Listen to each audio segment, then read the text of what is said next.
21 नवंबर सिर्फ एक तारीख नहीं, भारत के करोड़ों नौकरीपेशा लोगों की जिंदगी बदलने वाला दिन। आज आज़ादी के 75 साल बाद देश में लागू हुआ सबसे बड़ा लेबर रिफॉर्म। 29 पुराने कानून खत्म और उनकी जगह आए नए 4 लेबर कोड। इसे नाम दिया गया श्रम जयते और ये सच में कामकाजी भारत की तस्वीर बदलने वाला कदम है। लेकिन सबसे बड़ा सवाल है, क्या आपकी सैलरी बदलेगी?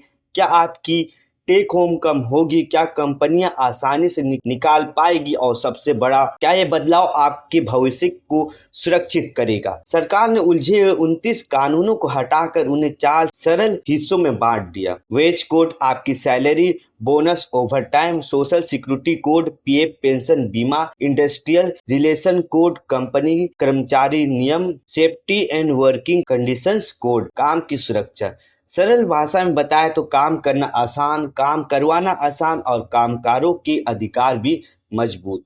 तो चलिए जानते हैं इसके फायदे। पहला है सभी को मिनिमम वेज। पहले सिर्फ कुछ सेक्टरों में लागू था, अब देश का कोई भी कर्मचारी कहीं भी काम करे एक फिक्स मिनिमम सैलरी जरूर मिलेगी, राज्य उससे कम नहीं दे सकता। पहली बार गिग वर्कर्स को सुरक्षा। जोमेटो, स्विगी, उबेर, ओला, फ्रीलांसर्स, इन सबको पहली बार पीएफ, बीमा, पेंशन जैसी सुविधाओं का दायरा मिलेगा। ये भारत के गिग इकोनॉमिक की सबसे बड़ी जीत है। अपॉइंटमेंट लेटर अनिवार्य। अब कोई कंपनी किसी को बोलकर जॉब पर नहीं रख सकती, लिखित लेटर देना जरूरी है। मतलब सैलरी, नियम, समय सब कागज पर। सिर्फ 1 साल में ग्रेजुटी। पहले 5 साल तक इंतजार करना पड़ता था, अब 1 साल काम और ग्रेजुटी का हकदार। महिलाओं को नाइट शिफ्ट में बराबरी। अब महिलाएं नाइट शिफ्ट में भी काम कर सकती है और सुरक्षा की जिम्मेदारी कंपनी की होगी। अब सबसे बड़ा सवाल ये है, टेक होम सैलरी कम क्यों होगी? नए नियम कहते हैं कि आपकी बेसिक सैलरी सीटीसी का 50% होना जरूरी है।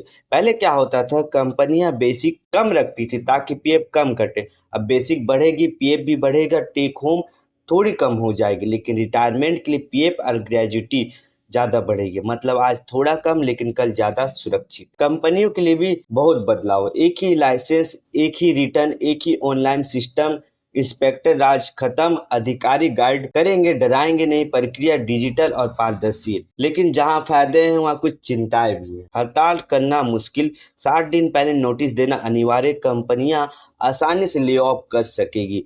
300 कर्मचारियों तक वाली कंपनियों को अब सरकार की इजाजत नहीं होगी, पहले ये सीमा 100 थी। यूनियन कहती है ये हायर एंड फायर संस्कृति को बढ़ाएगा। कुल मिलाकर ये सुधार 40 से 50 करोड़ भारतीय कामगारों की जिंदगी को एक ढांचे में लाने की कोशिश है। कुछ फायदे कुछ नुकसान है, लेकिन ये भारत को एक आधुनिक अर्थव्यवस्था की तरफ बड़ा कदम है। अब असली फर्क इस बात से पड़ता है राज्य सरकारें और कंपनी इसे कितनी ईमानदारी से लागू करती है। आप बताएं, क्या ये लेबर रिफॉर्म भारत के लिए सही दिशा है? कमेंट में अपनी राय जरूर लिखें। धन्यवाद।